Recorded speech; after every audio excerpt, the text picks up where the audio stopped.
अस्सलाम वालेकुम नाजरीन। मैं हूँ जी हकीम मियाँ मोहम्मद अफजल अल हजाज दुआखाना की तरफ से।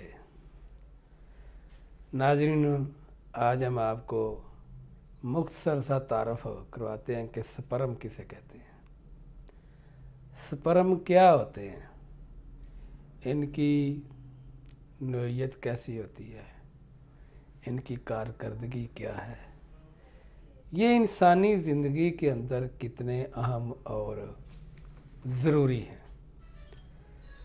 स्पर्म जो होते हैं ये मर्द की मनी के अंदर पाए जाते हैं और ये छोटे छोटे होते हैं जो मुबाशरत के दौरान औरत के अंदाम दहानी में दाखिल होकर अफज़ाइश नस्ल का बायस बनते हैं। जब एक दफ़ा अखराज होता है तो उसके अंदर तकरीबन 20 करोड़ जो है ना स्पर्म रिलीज़ हो जाते हैं। इसके साथ साथ आपको ये भी बताता चलूँ कि ये औरत के रहम के अंदर एक या दो स्पर्म जो हैं वो इंटर होते हैं, बकाया सारे ज़ाया हो जाते हैं। तो इनका सेहतमंद होना बहुत ही ज़रूरी है। अफज़ाइश नस्ल को बढ़ाने के लिए स्पर्म का पावरफुल होना बहुत ज़रूरी है। जिन लोगों के स्पर्म जो हैं वो एक्टिव जो काम करने वाले होते हैं, अगर चाहे वो 70% हैं और पस सेल्स जो है वो ना होने के बराबर है, तो वो उन लोगों की रिपोर्ट्स है वो बिल्कुल ठीक है, उनके स्पर्म पावर में है। जिन लोगों के स्पर्म 70% से कम हैं, बाज़ ऐसे लोग होते हैं जिनके 60% या 55% होते हैं, लेकिन अगर वो पावर में हों तो फिर तो प्रेगनेंसी हो सकती है, अगर वो पावर में ना हों तो फिर प्रेगनेंसी नहीं होती, वीक होते हैं।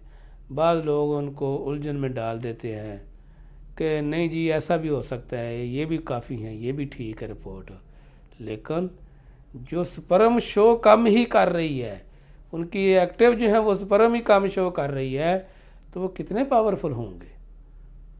तो इससे बेहतर ये है कि उनको पावरफुल करने के लिए अपनी बॉडी पर तवज्जो करें। इसके साथ साथ और आपको ये बताता चलूँ कि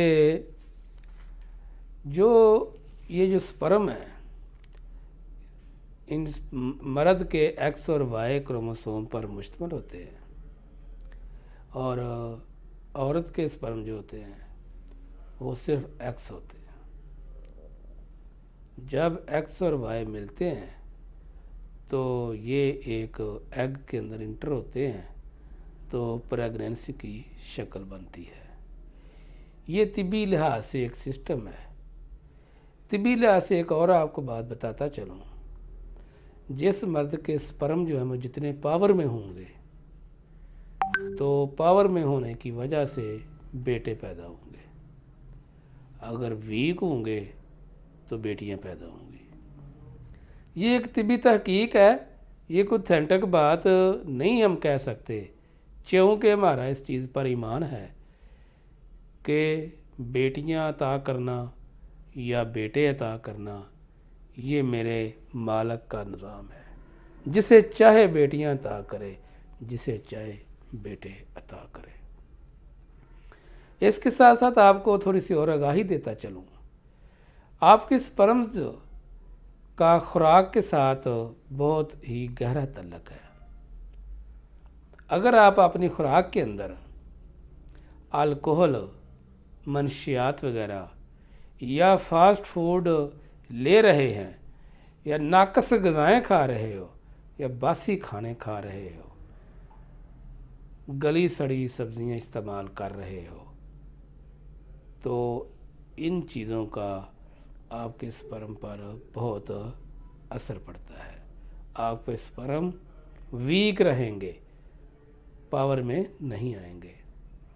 इस तरह स्पर्म्स का एक और भी इफ़ेक्ट आता है कि जो लोग बहुत ज़्यादा मोटे हो चुके हैं, मोटापा भी स्पर्म पर असर अंदाज होता है, क्योंकि उनके अंदर कोलेस्ट्रॉल की तहें बन चुकी होती हैं, उनके अंदर यूरिक एसिड लेवल ज़्यादा हो चुका होता है, उनके अंदर जो है थिकनेस की मकदार बहुत ज़्यादा बढ़ जाती है, ब्लड की मकदार कम हो जाती है, खून की सर्कुलेशन जो है वो ठीक नहीं रहती। तो इसकी वजह से जो खून की सर्कुलेशन बेहतर नहीं रहती, खून की प्रोडक्शन कम हो जाती है, तो फिर उसके स्पर्म्स भी कम पैदा होते हैं, क्योंकि खून की अच्छी प्रोडक्शन से ही स्पर्म्स की प्रोडक्शन होती है और स्पर्म जो है वो पावर में आते हैं। तो इसके अलावा और भी इन ग़िज़ाई लिहाज से इंसानी बॉडी पर अफेक्ट हो जाता है, या फॉर एग्ज़ाम्पल किसी किस्म के गलत ऑपरेशन की वजह से भी ऐसा हो जाता है कि जिस्म पर कई किस्म के कट लग चुके हैं, कोई ऑपरेशन गलत हो चुका है, कोई नस ऐसी कट चुकी है, इसकी वजह से भी इंसान के स्पर्म्स जो हैं वो डिस्टर्ब हो जाते हैं। तो ये मैं बताना चाहता था कि स्पर्म क्या है, इनके बारे में आपको आगाही दी है। किसी भी मेरे भाई के स्पर्म्स कम हैं, जिसको ओलिगोस्पर्मिया कहते हैं, या जिसके स्पर्म डेड हैं, जिसे एज़ोस्पर्मिया कहते हैं, तो अपनी रिपोर्ट्स के हमरा आले हिजाज दुआखाना में मेरे पास तशरीफ़ लाएँ। इंशाअल्लाह अल्लाह के फजल व करम से आपका बेहतरीन और कामयाब इलाज हमारे पास मौजूद है। तो आखिर में ये कहूँगा, जो मेरे बहन भाई नमाज की अदायगी नहीं करते वो 5 वक़्त नमाज अदा करें और अपनी दुआ में याद रखें। अब तक के लिए इजाज़त चाहता हूँ। अस्सलाम वालेकुम।